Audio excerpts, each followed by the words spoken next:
欢迎收听。今天我们来仔细看一份蛮特别的侧写报告哦。主角是那种所谓的惯性风险承担者，而且还带有那种自恋跟威权的色彩。是，这个组合是比较麻烦。对啊，资料里面描述了行为模式上一致，就是一直做会赔钱的事，然后觉得别人的钱好像本来就该给他用。没错，作风又很强势，而且重点是好像永远学不到教训。是的，这点很关键。所以我们今天的任务就是想帮您拆解一下这种人到底在想什么，会造成什么影响。还有就是，如果您家里刚好有类似的角色，那可能可以怎么办？对，想象一下嘛，有个人坚信自己天生幸运、超级幸运那种，结果老是在赔钱，这听起来是不是很矛盾？非常矛盾。我们会从心理学的角度，像是自恋啦、威权人格，还有一些认知上的偏误，再加上行为经济学的一些看法，来好好分析一下这种，说实话，蛮有挑战性的人格特质。对，重点是希望能够实际帮助您看清楚，这中间到底发生了什么事，有什么风险。这可能不是一段很轻松的对话了，我们会比较直接点出那些让人不太舒服的矛盾点。好，特别是那种他自己觉得的样子，跟那个残酷的现实之间那个巨大的落差，就是所谓的认知失调。没错，认知失调。好的，那我们就来拆解看看。首先是那个核心的自恋特质。第一个就是很浮夸、很自大，他们深信自己天生幸运。对，资料有提到这个属性17，觉得自己命中注定会发大财，所以就很沉迷那种高风险的，像是买彩券啊、炒股票啊，是完全不管自己其实一直在亏钱。资料甚至说，这样搞下去，财务完全垮掉的风险高达7到8成。这数字非常惊人，而且这个背后其实是有心理机制在作用的。比如说有一种叫做妄想性乐观偏误，就是高估成功的几率，可能高估个2-3成。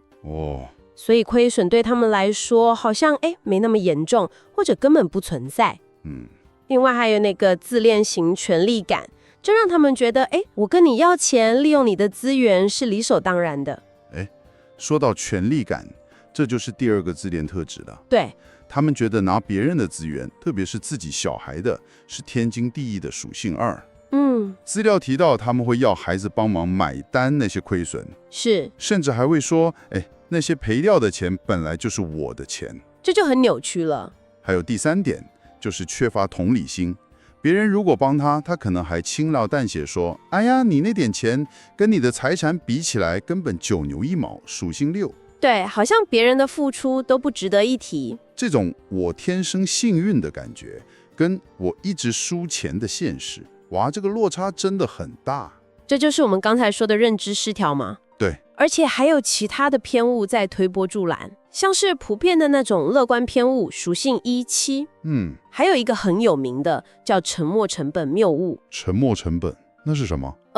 简单说，就像您去看一场电影，看了半小时觉得超难看，但心里会想，哎呀，票都买了，还是把它看完吧，即使你知道接下来的时间可能更浪费。我懂了。对，这位风险承担者对待他那些亏钱的投资也是这样，因为已经投钱下去了，即使一直赔，他还是觉得要继续投，希望能翻本。哇，这种心态，再加上他们的行事风格，这就带到资料提到的威权特质了。是的。第一个就是非常僵化、固执，坚持自己的看法，不容争辩。对，沟通很困难，常常就是靠提高音量来压过别人。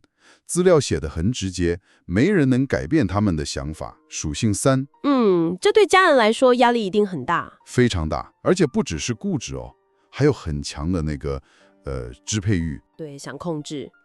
他们可能会用有点像恐吓的方式逼别人听话，比如像是硬要小孩出钱，还会把自己的小孩跟别人比较，说一些让小孩觉得自己很没用的话。属性24。哇，这个杀伤力很强，这对家庭关系的毒害是非常直接的。真的，把这些特质加起来看，威权行为直接就破坏了家庭关系嘛，正常的沟通没了。对，压抑沟通，然后一直打击家人的自尊心，有研究还说，这样可能会让小孩的自尊感降低3到4成。这影响很深远。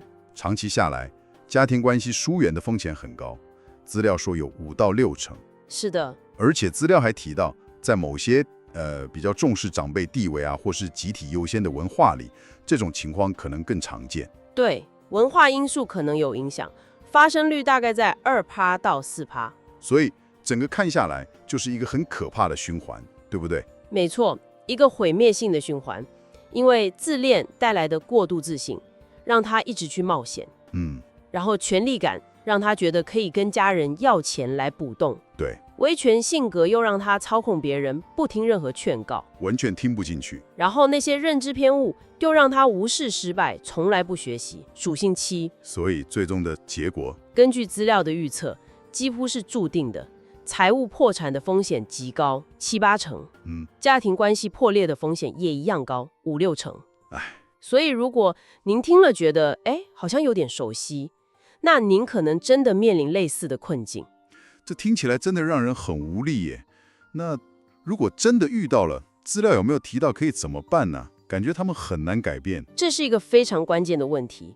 资料确实有提供一些应对的策略，但是前提是家人需要有非常大的决心才行。决心？对，首先是设立明确的界限，非常坚定的财务跟情感界限。比如说很清楚而且要一致的表明，我们没有办法再提供金钱支援了。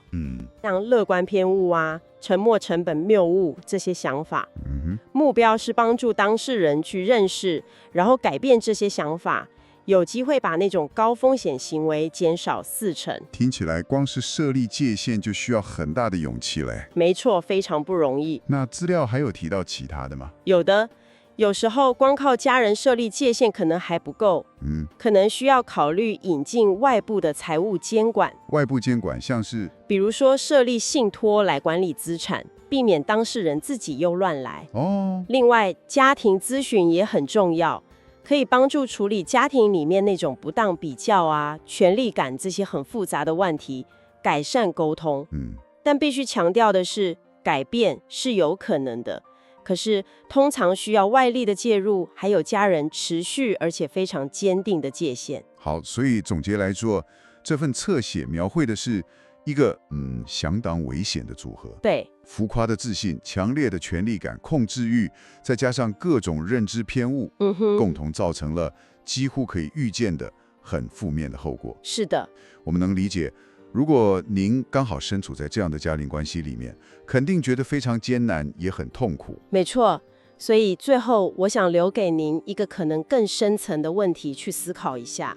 就是考量到这些人格特质，像自恋、维权，还有那些认知偏误，往往是非常根深蒂固的。很难改。对，而且资料也明确指出来，他们通常很抗拒改变嘛，像是没人能改变他们的想法。从不学习。是。那么您个人愿意为了那个或许会改变的期盼，继续付出多少情感上甚至是财务上的代价？相对地，如果选择设立严格的界限，优先保护好自己的财务安全跟心理健康，其实这样做可能会引起更多的争执，甚至让关系更疏远。